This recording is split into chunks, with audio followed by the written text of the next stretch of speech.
Alright, this is the response to engmia02tnafan, and I'm going to show you my wrestling collection as I show you my poster here of Undertaker and King. I've had this poster for a long time.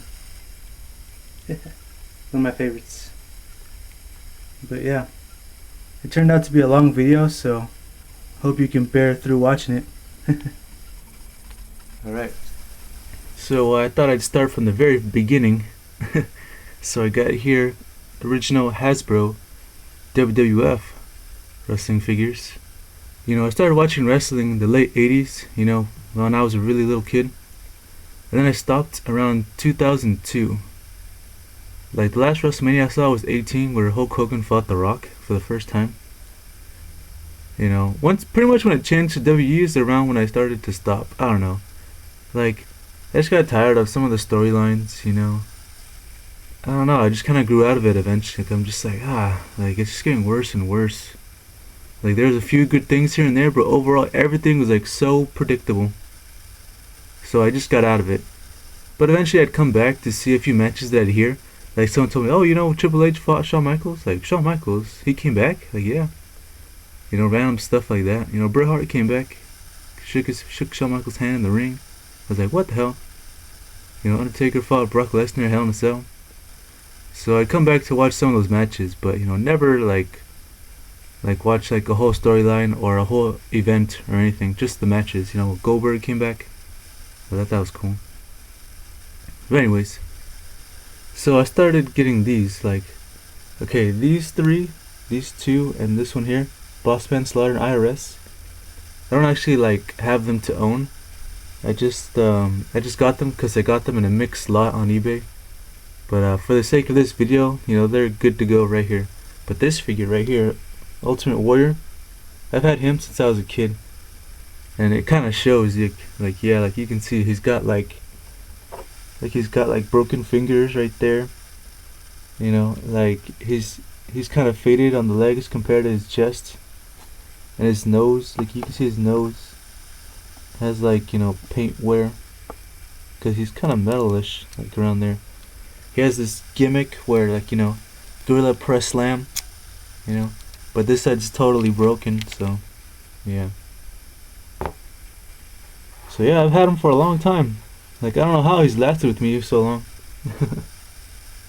But yeah, my cousins had the entire collection of Hasbro WWF figures. Like, I used to go to their house and be like, oh man, you guys got these guys today, you got these guys next week, and like they just have them all set up on display. I'm like, alright, let's play with them, let's grab them.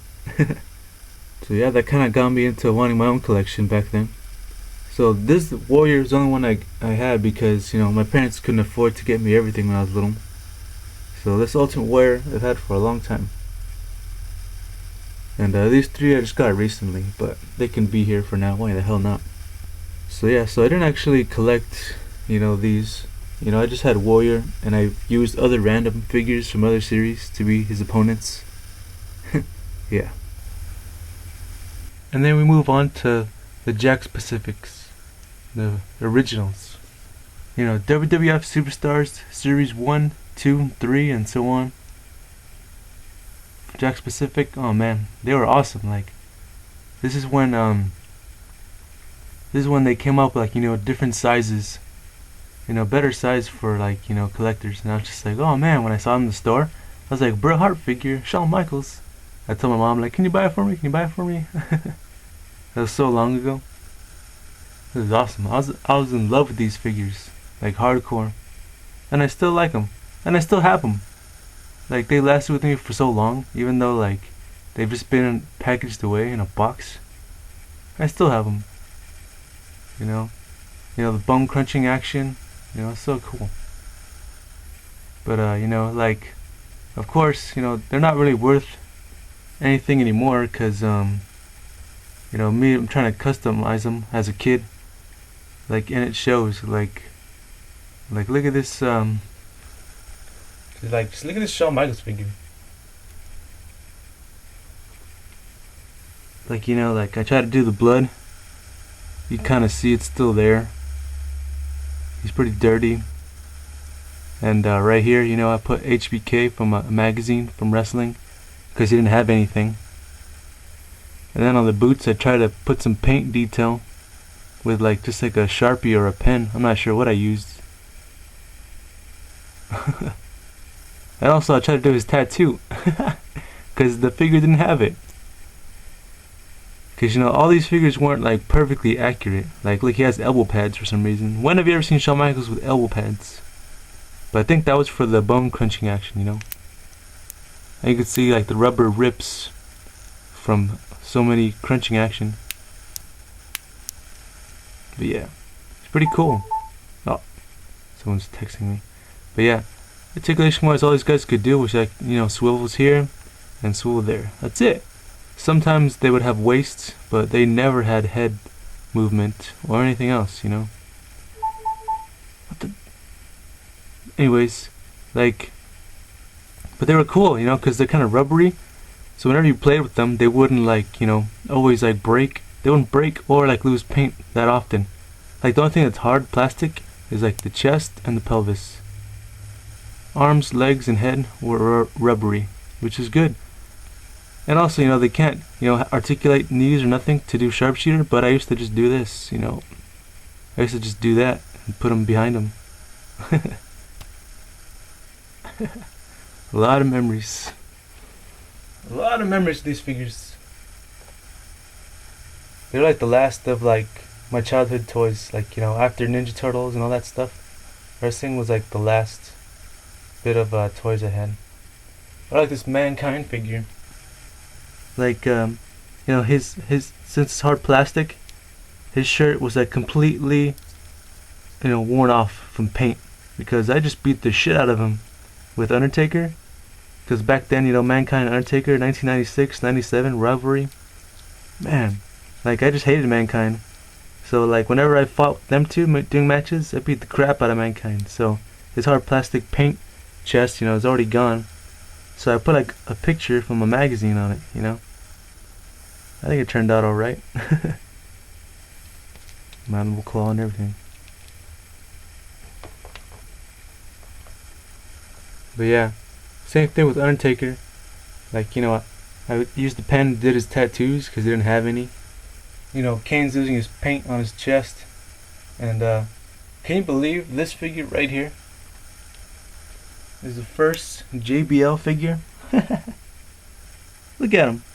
This is how he looked like before he was with Farouk, you know, the APA and all that stuff. You know, I used whiteout to do his wristbands because he didn't have them like he was supposed to. You know what? I think he has waist articulation. Yep. It's pretty cool.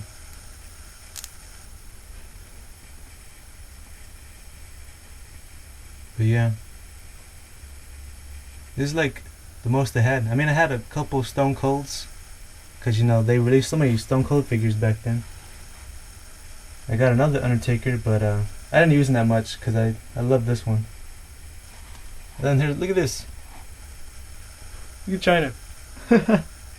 First China figure. Besides like that rubbery one that they were doing. Yeah, I got Ultimate Warrior, Yokozuna, Flash Funk, Sable, Cyber Vega, Psycho Sid, Vader, The Rock. Look at Triple H. Triple H. Old school Triple H. Of course, I whited out his wristbands too. He didn't have any. And then, yeah, he had red on here, but I wanted the white one. So, you know, I used white out for the legs as well. Yeah.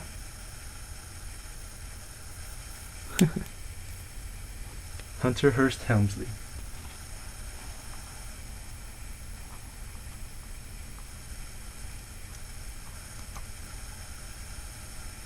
Yeah, same thing with like Bret Hart here.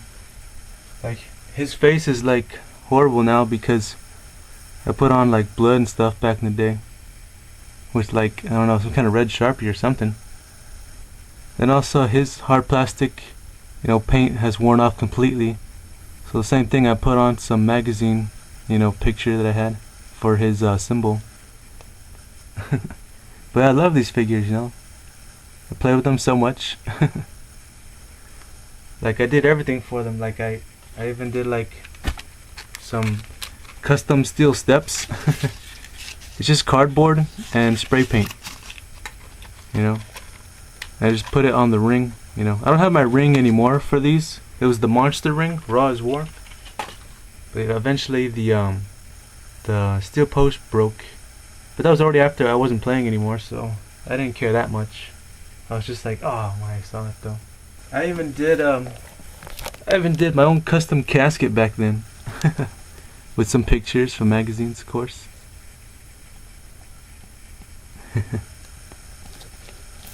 Yeah.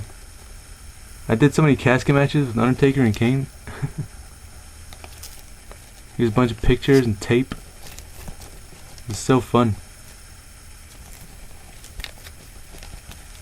Look at that, I even colored it inside. It was awesome. Yeah. I even did like a buried alive match with them. Like I had this over I think it was like a cassette tape, you know, cover. I had it over it taped on, and then I put it like in the dirt and I just played with them. And for belts, you know, same thing. I just used like pictures from magazines and just taped them up and everything, you know.